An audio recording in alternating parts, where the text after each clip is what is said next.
Ang pag-uusapan naman po natin ngayon ay tungkol kay Stellar o mas kilala bilang si XLM.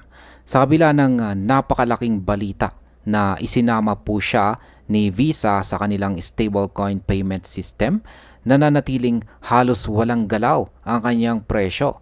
Samantalang malaking hakbang ito para kay Stellar na ituring siyang kapantay ng mga higanting blockchain gaya po ni Ethereum at saka Solana. Ano kaya ang mga dahilan kung bakit hindi po nag-react ang presyo ni XLM sa balitang ito?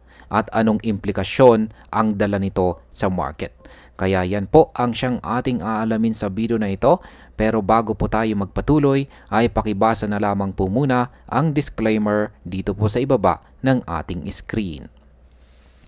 Yan, simulan po natin sa ating unang katanungan kung ano po ba ang ginawa ng Visa kay Stellar. Ayan. Si Stellar ay nakapuntos ng malaking panalo dahil isinama po siya ng Visa sa kanilang stablecoin settlement platform. Ang ibig sabihin nito ay si Stellar ay kasali na sa parehong listahan kasama sina Ethereum, Solana at saka Avalanche. Malaking bagay ito dahil matagal nang tinitingnan si Stellar bilang pangunahing karibal ni XRP pagdating po sa cross-border payments. Ang hakbang na ito ay naglalagay kay Stellar sa spotlight dahil napakalaki ng kanyang impluensya or napakalaki ng impluensya ni Visa sa buong mundo. Ang pagkakaroon po ng integration sa payment system ni Visa ay nagbibigay kay Stellar ng mas malaking oportunidad na magamit sa real-world transactions. Ngayon, ang possible impact po nito sa market ay sa totoo lang, ang ganitong klase ng partnership ay dapat magdala ng bullish sentiment para kay XLM. Ang problema, hindi ito agad nakita sa presyo. Pero in the long run, ang mas maraming gamit sa network ni Stellar ay maaari pong magpataas ng demand para sa kanyang token. Ano naman ang ibig sabihin ng integration na ito sa stablecoin system? Ayan. Ngayon ay sinusuportahan na ni Visa ang 4 na blockchain at 4 na stablecoins. Kasama po rito ang PayPal USD or PYUSD, Global Dollar or USDG, at ang Circle's EURC. Yan. Ang ibig sabihin nito, ang mga partner ni Visa ay maaring mag-settle ng kanilang transactions gamit ang stablecoins direkta sa Stellar Network. Ito ay nagbibigay po ng mas mabilis at mas murang paraan para sa cross-border payments. Imbis na dumaan sa traditional banking system na mabagal at mahal ang fees. Pwede na pong gamitin ang Stellar bilang daanan ng pera sa pagitan ng iba't ibang mga bansa. Ngayon, ang possible impact po nito sa market ay ang pagdagdag ng Stellar bilang option para sa stablecoin settlement ay pwede pong mag-boost ng adoption ng kanyang network.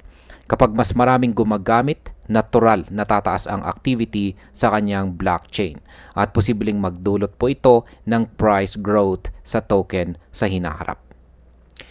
Ngayon, ito po yung pinakamalaking tanong. Bakit hindi tumaas ang presyo ni XLM kahit malaking balita ito? Ayan, kahit na malaki po ang announcement na nanatiling halos walang galaw ang presyo ni XLM. Bago po lumabas ang balita ay nasa presyo po siyang 0.42 pero bumaba pa ito ng kaunti sa 0.4190.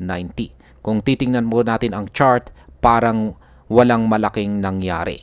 Yan, check po natin yung chart ni XLM. Yan, nandito po tayo sa daily chart time frame ni XLM. XLM USDT trading pair po ito at mula po ito sa datos ni Binance. At makikita po natin dito na nagsimula noong August 16 ay dire-diretso lamang po siyang bumubuo ng bearish candlestick.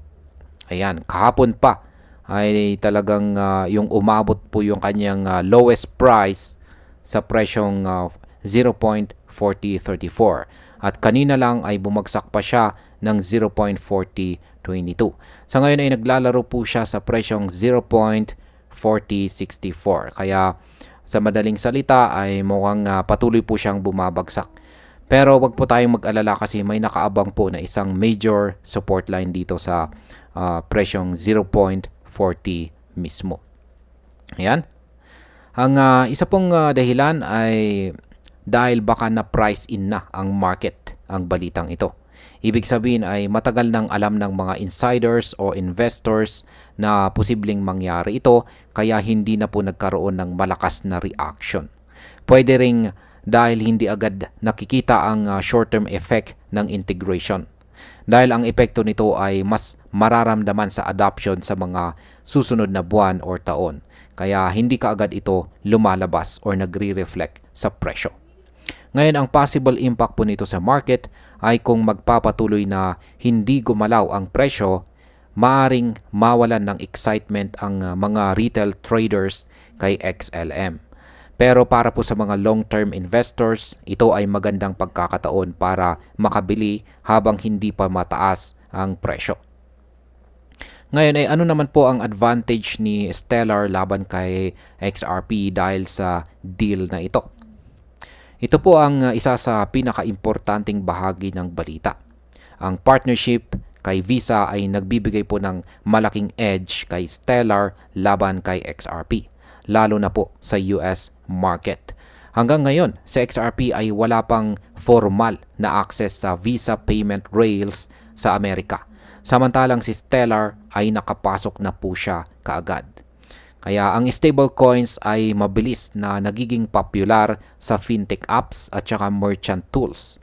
Dahil kasama na si Stellar sa ecosystem ni Visa, mas madali po siyang magamit ng mga kumpanya na gustong mag-settle ng payments gamit ang blockchain technology. Ngayon, ang posibleng impact po nito sa market ay dahil dito tataas po ang kumpiyansa ng mga institutions kay Stellar. Kapag mas maraming kumpanya ang gumagamit ng kanyang network, mas lalaki ang posibilidad na tumaas ang presyo ng kanyang token kumpara kay XRP. Maaari ring tumaas ang kompetisyon sa pagitan ng dalawang project na ito. Bilang panghuling katanungan ay ano po ang posisyon ni Stellar kumpara sa ibang higante tulad ni Ethereum at saka Solana? Yan. Sa pagsali po ni Stellar sa Visa system, inilagay po siya sa parehong liga ni na Ethereum at saka Solana.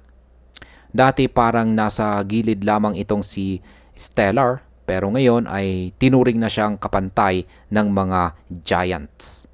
Ito ay hindi lamang simbolikong panalo. Ang ibig sabihin nito ay may tiwala si Visa na kaya ni Stellar magdala ng stablecoin settlements na reliable at saka scalable. Ngayon, ang possible impact po nito sa market ay sa investors' perspective, kapag nakikita po nilang may suporta mula sa malalaking kumpanya tulad po ni Visa, lumalakas po ang kanilang loob na mag-invest. Maaari pong magbunga ito ng mas maraming buying pressure sa token ni Stellar sa mga susunod na buwan. Bilang panghuli, para sa akin, kahit na hindi agad gumalaw ang presyo ni XLM, napakalaki ng halaga ng balitang ito sa long term. Hindi po lahat ng project ay nabibigyan ng pagkakataong makapasok sa ecosystem ni Visa. Ang integration na ito ay nagbibigay kay Stellar ng mas malaking kredibilidad at pagkakataon para sa adoption sa totoong buhay. Kung tutuusin, minsan hindi kaagad nakikita ang epekto ng ganitong partnership sa presyo ng token. Pero kapag dumami ang gumagamit at na-establish na ang system sa mga susunod na taon, dito po natin makikita ang tunay na pag-angat ni Stellar. Para po sa mga traders, maaring frustrating ang flat na price movement ngayon. Pero para po sa mga investors na may long-term view, ito ay isang golden opportunity. At ayan, hanggang dito na lamang po tayo sa video na ito mga ka-crypto. Marami pong salamat sa panonood. Ingat po tayo lagi at God bless po sa ating lahat.